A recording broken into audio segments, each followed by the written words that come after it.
ঘরে বানানো ছোট ছোট চারা গাছগুলোর কিছু যত্ন তোমাদের সাথে শেয়ার করব, যেটা জানা থাকা আমাদের সবার জন্য প্রয়োজন। যারা আমরা চারা বানাচ্ছি তাদের জন্য তো অবশ্যই প্রয়োজন। তো চলো কথা না বাড়িয়ে চলে যাচ্ছি আমরা সরাসরি মূল ভিডিওতে। হ্যালো এভরিওয়ান, আসসালামু আলাইকুম। কেমন আছো তোমরা সবাই? আলহামদুলিল্লাহ, আমি তো অনেক ভালো আছি। আশা রাখছি তোমরা ভালো আছো। আমরা যারা বাগানিরা ঘরে চারা বানাচ্ছি, আমাদের কিছু কিছু জিনিস অনেক ভালোভাবে নোটিস করতে হবে এবং সেই যত্নগুলো দিতে হবে। আর এই চারা গাছগুলোতে কি খাদ্য দিতে হবে কি হবে না, সেটাও তোমাদের সাথে আমি শেয়ার করব। তো চলো আমরা চলে যাচ্ছি সরাসরি মূল ভিডিওতে। তার আগে বলবো, যারা এখনও পর্যন্ত লাইভ প্লান্ট দেখোনি, আমার ওয়েবসাইটে অলরেডি স্টক হয়ে গেছে। labonikichen.co.uk আমার ওয়েবসাইটে যাও, সেখানে গেলেই বুঝতে পারবা কি কি লাইভ প্ল্যান সেখানে অলরেডি আছে। অনেকেই সকাল থেকে মেসেঞ্জারে ফেসবুকে আমাকে নক করছো যে আপু তোমার ওয়েবসাইটে করলার গাছ আছে কিনা, আপু তোমার ওয়েবসাইটে খাটো শিমের গাছ আছে কিনা, আপু তোমার ওয়েবসাইটে ধুন্দুলের গাছ আছে কিনা। তো এইটা না করে তোমরা সরাসরি labonikichen.co.uk আমার ওয়েবসাইটে যাও, সেখানে গেলেই বুঝতে পারবা কি কি গাছ এখন বর্তমানে স্টকে আছে আর কি কি গাছ তোমরা অর্ডার করতে পারবা, আর কোন গাছগুলো আনফর্চুনেটলি হলেও আউট অফ স্টক হয়ে গেছে। তো চলো, ঘরে থাকা চারাগুলো আমরা যারা বানাচ্ছি সেগুলো যত্ন কিভাবে করব সেটাই তোমাদের সাথে শেয়ার করি। যার জন্য আমি তো পুরো টেবিলটা তোমাদেরকে শো করতে পারবো না। এই যে দেখো, এখানে একটি আমি ট্রে নিয়েছি। এটা হচ্ছে বেগুন গাছের চারাগুলো, দেখতেই পাচ্ছ। এটা হচ্ছে গ্রিন বিউটি বেগুন গাছ। তো এই যে বেগুন গাছগুলো আমরা যারা চারা বানাই, তারা কিন্তু এমন নয় যে একটি দুটি করে আমরা গাছ বানিয়ে ফেলবো। যেমন কি এখানে দেখছো ছাড়া ছাড়া করে, তা কিন্তু আমরা করতে পারি না।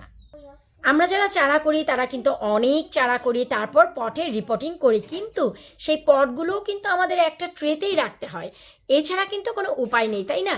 কিন্তু এই যে দেখতে পাচ্ছ গাছগুলো, এগুলি কবে কখন কার কাছে যায় তার তো ঠিক নেই। কিন্তু এই গাছগুলোর গ্রোথে যেন কোনো সমস্যা না হয়, গ্রোথগুলো যেন খুব চমৎকার থাকে, সেই দিকে তোমাদের লক্ষ্য রাখতে হবে। তার জন্য ফার্স্ট অফ অল এদেরকে একটা এয়ার সার্কুলেট দিতে হবে। খাবার আসবে পরে, শুরু থেকে শেষ পর্যন্ত ভিডিওটা দেখো, তোমরা নিজেরাই বুঝতে পারবা আমি কি বলতে চাচ্ছি। খাবারের বিষয়টা পরে আসবে, কি খাবার দিবা, কেন দিবা না, কতটুকু দিবা, সব কিছু A to Z থাকছে আজকের এই ভিডিওতে।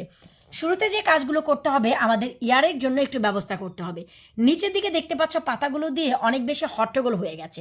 তো এখন আমাদের যে কাজটা করতে হবে, এই যে দেখো আমি যে কাজটা করেছি, শুরুর যে গাছটা নিচের দিকের পাতাগুলো না ছাঁটাই করে দিয়েছি। বেবি লিপ, যেগুলো বেবি লিপের পর ট্রু লিপটা যে হয়েছিল সেটাও আমরা ছাঁটাই করে দিব। দেখতেই পাচ্ছ কত চমৎকারভাবে আমার গাছটা ছাঁটাই করে দেওয়া হয়ে গেছে। এরপর যেহেতু আমরা অনেক আগেই গাছটাকে রিপোর্টিং করেছি, সেই হিসাবে গাছের যে মাটিটা, যে পট, সেটা কিন্তু চাপা লেগে আছে। ভালো করে লক্ষ্য করলে দেখবা যে গাছের মাটিটা চাপা লেগে আছে, পানি দেয়া এটা সেটা করা। তো আমরা কি করব, কোনো শার্প কোনো জিনিস নিব না। যেহেতু ছোট ছোট পটে গাছগুলো আছে, আমরা যে কোনো একটি, এই যে দেখো একটা নর্মাল জিনিস, আমি একটা কাজ করি, আমি পটটা তুলে নিয়ে আসি তোমাদের আরও বোঝার জন্য। এই যে দেখো, আমি একটি পট তুলে নিয়ে আসলাম, এই যে এখান থেকে দেখাচ্ছি। এই যে দেখো, আমরা আলতো করে যে কাজটা করব, এই যে মাটিগুলোকে একটু শুধু নেড়ে দিব। এই যে, তাতে করে কি হবে, চাপা মাটিটা না একদম ঠিক হয়ে যাবে। ওরে একটু ক্লিয়ার হস না। এই যে চাপা মাটিটা একদম দেখো খুব সুন্দর। আমি আরও কাছ থেকে দেখাচ্ছি। এই যে দেখো, এই যে এতে করে না, এই পাতা তুই আবার কেন ক্যামেরার উপরে উঠিস রে? এই যে আমি এখানে নিয়ে আসি। এই যে এতে করে দেখা গেল কি অনেক সুন্দর এয়ার সার্কুলেট হবে। তোমার ঘর থেকে যত লেট করে কারো কাছে যাক না কেন, এই গাছের বৃদ্ধি কিন্তু মোটেও থেমে থাকবে না, এটা চমৎকারভাবে বাড়তে পারবে। তোমরা নেয়ার আগে আমি আরও কিছুটা মাটি টপ আপ করে দিয়ে দিব। এতে করে তোমরা শুধু কী করবা, ডাইরেক্ট রিপোর্টিং করবা আর হার্ডেন করবা, দ্যাটস ইট, আর কিচ্ছু করতে হবে না। তো এভাবে করে আমরা প্রত্যেকটা ট্রে এখন ক্লিন করে নেব। এই তো এবার তোমরা দেখো তো, শুরুতে যে পটটা দেখেছো হট্টগোল, আর এখন দেখো নিচের দিকে কত বেশি আলো বাতাস পাচ্ছে, কোনো পাতা নেই, চমৎকারভাবে মাটিগুলোকে আমি কুড়িয়ে দিয়েছি, কত সুন্দর লাগছে। শুধু সামনে না, তোমরা পেছনের পটগুলোও দেখো, নিচের দিকে বেবি লিফ প্লাস আমাদের যে ট্রু লিফটা হয় সেটাও আমি ফেলে দিয়েছি। হয়তোবা তোমরা গাছগুলো পাওয়ার পর বলবা যে আপু নিচের দিকের কোনো পাতা রাখিনি, এগুলো কিন্তু এমনি আননেসেসারি। রিপোর্টিং করার পর আমরা কিন্তু শুধু নিচের দিকের এই পাতা না, এই যে যে শাখা গজাচ্ছে এগুলো ফেলে দিব। জাস্ট গাছটাকে হেলদি রাখার জন্য, সুস্থ সবল রাখার জন্যই কিন্তু আমি এই যত্নটা দিচ্ছি। কি মনে হয় তোমাদের গাছের যত্ন এত সহজ? গাছ বানানো, গাছ করা এত সহজ না রে ভাই। তারপর আসছে হচ্ছে খাবার। আমি এখন দেখো এখানে কি দিচ্ছি, নর্মাল পানি দিচ্ছি। নর্মাল পানি, শুধু নর্মাল ট্যাপের পানি। কেন দিচ্ছি সেটাও বলছি। শুধু নর্মাল ট্যাপের পানি, দ্যাটস ইট, এর বেশি না। এই তো দেখো আমি কিন্তু শুধু পানি দিয়ে নিয়েছি, আর কিছুই করিনি, কোনো খাবার কিন্তু দেইনি। কেন দেইনি চলো সেটাই তোমাদের বলছি। আজকের এই ভিডিওটা হয়তো বা একদিন দুদিন পর বা 2-4 দিন পর তোমরা পাবা, কিন্তু এখন কিন্তু এপ্রিল মাসের 2য় সপ্তাহ চলতেছে, তাই না? আমরা মে মাসের 2য় সপ্তাহের আগে কিন্তু এই গাছ বাইরে দিতে পারবো না।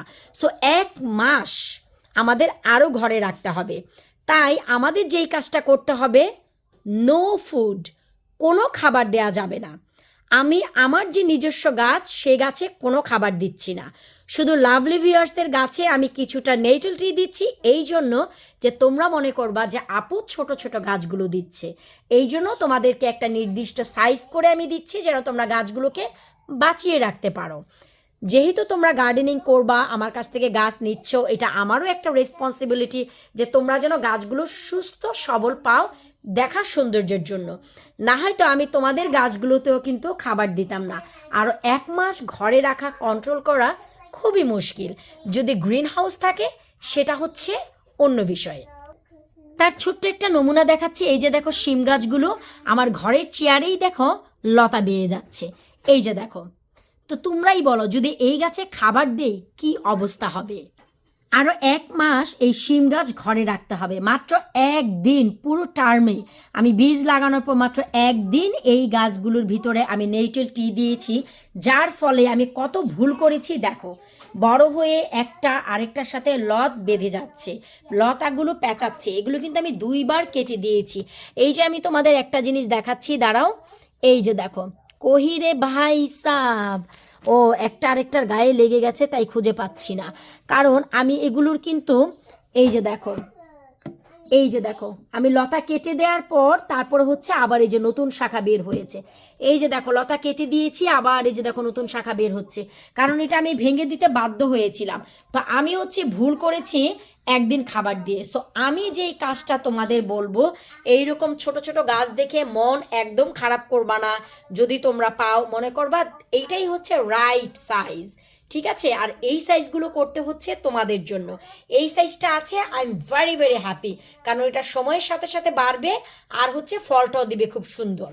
আর এই যে গাছগুলো তোমাদের জন্য আমি বড় করছি, তোমার বাড়িতে যাওয়ার পর তুমি কিভাবে মেনটেন করবা বা তোমরা কিভাবে মেনটেন করবা, এটা হচ্ছে তোমাদের ব্যাপার, তাই না? আমি চাচ্ছি আমার গাছগুলো ছোটই থাক, যেন আমি কোনো খাবার না দিয়ে এদেরকে এই মানে এপ্রিল মাসের 28-29 তারিখ পর্যন্ত যেন এরা সুন্দরভাবে বাড়ে। মে মাসের 1st উইকে খাবার দিব, 2nd উইকে বাহিরে, ব্যাস। তাই আমি যেটা বলবো, তোমরা যারা জানতে চাচ্ছিলা যে আপু এখন গাছের কি খাদ্য দিব, আমি বলবো রে ভাই কোনো খাদ্যই দিও না। খাদ্য দিলে মাথা নষ্ট হয়ে যাবে, মাথা নষ্ট হয়ে যাবে। এই যে দেখতে পাচ্ছ গাছগুলো বড় হয়ে গেছে, আরও 1 মাস এগুলোকে ঘরে কিভাবে টিকিয়ে রাখবো চিন্তা করো, তাই না? তাই সবাইকে রিকোয়েস্ট করব যে কেউ কোনো খাবার দিবা না। তবে আরও একটি কথা আছে, সেটা হচ্ছে যারা তোমরা গাছগুলোকে সেল করো, সেল করার জন্য বানাচ্ছ, তারা হালকা হালকা করে নেটেল টি ব্যবহার করো, দ্যাটস ইট। আর কিছুই লাগবে না। গাছগুলোকে বাঁচিয়ে রাখবে, শিকড়গুলোকে খুবই মজবুত রাখবে। আর যদি পারো তোমরা সপ্তাহে 1 দিন না, মাসে মাত্র 1 দিন, যেহেতু আর অল্প সময় আছে, এই মে মাস আসতে আসতে 1 দিন তোমরা সিউইড এক্সট্রাক্ট ব্যবহার করতে পারো। সেটার গায়ে লেখাই থাকবে কিভাবে ব্যবহার করতে হবে। এতে রুট বুস্টিংয়ের জন্য ফার্স্ট ক্লাস একটি খাবার। তোমরা সিউইড এক্সট্রাক্টটা নিয়ে নাও, রুট বুস্টিং করবে, এতে করে তোমার গাছগুলো খুবই হেলদি থাকবে। তোমরা নিজেরাই চিন্তা করো, কোনো খাবার ছাড়া গাছের এই রং আর রূপ, আর এইসব গাছ কাঁচাই অবস্থা খাওয়া শুরু করছি, আর এই গাছগুলোতে যদি খাবার দেওয়া হয়, রিপোর্টিং করা হয়, তাহলে আরেকটা বড় পটে যাওয়ার পর কি অবস্থা হবে। সো এভাবে করে আমি আমার বেগুন গাছগুলো সব এখন যত্ন করব। যেতে যেতে বলবো, সবার আগে তোমাদের প্লিজ, তোমাদের যাদের প্রয়োজন আছে ঝটপট করে গ্রিন বিউটি অর্ডার করে ফেলো, এটাই হচ্ছে রাইট টাইম। গ্রিন বিউটির জন্য খুবই সীমিত সংখ্যক আছে। আর করলা গাছগুলোর তো অবস্থা দেখলেই, আমি ভাই রাখতে পারবো না, আমি হচ্ছে এই মাসের লাস্টে তোমাদের পাঠিয়ে দিব, কারণ এতদিন রাখলে তোমাদের যখন পোস্ট করব আমার বক্সে মাথাটা ভেঙেই তোমাদের দিতে হবে, মন খারাপ করো না। লতালো গাছ একদম গোড়া থেকে কেটে দিলেও কোনো টেনশন নেই, সাইড থেকে আবার ব্রাঞ্চ বের হয়ে যাবে। তো তোমরা ঝটপট করে labonyKitchen.co.uk যাও, সেখানে গিয়ে মনের মতন যে গাছগুলো আছে, যেমন কি 56 ইঞ্চি লম্বা বাঁশলাউ খুবই সীমিত সংখ্যক আছে, হাতে গোনা 4 থেকে 5টি পট, না জানি 2 থেকে 3টি পট আছে, তোমরা ঝটপট করে অর্ডার করে ফেলো। বিদায় নিচে আজকের মতন। যাদের ঘরে আমার মতন এরকম গাছ আছে, ওই যে দেখো যাদের ঘরে এইরকম নার্সারি বা গাছ আছে, তাদেরকে একটা কথাই বলবো, সবগুলো গাছের যত্ন করো, গাছগুলো নিচ দিক থেকে অনেক সুন্দর সার্কুলেটের ব্যবস্থা করো, নিচের পাতাগুলো ছাঁটাই করে দাও, যে এবং মাটিগুলোকে আলতো করে একটু নেড়ে চেড়ে দাও, যেন এয়ার সার্কুলেট খুবই ভালো আসে। বিদায় নিচ্ছে আজকের মতন, আল্লাহ হাফিজ।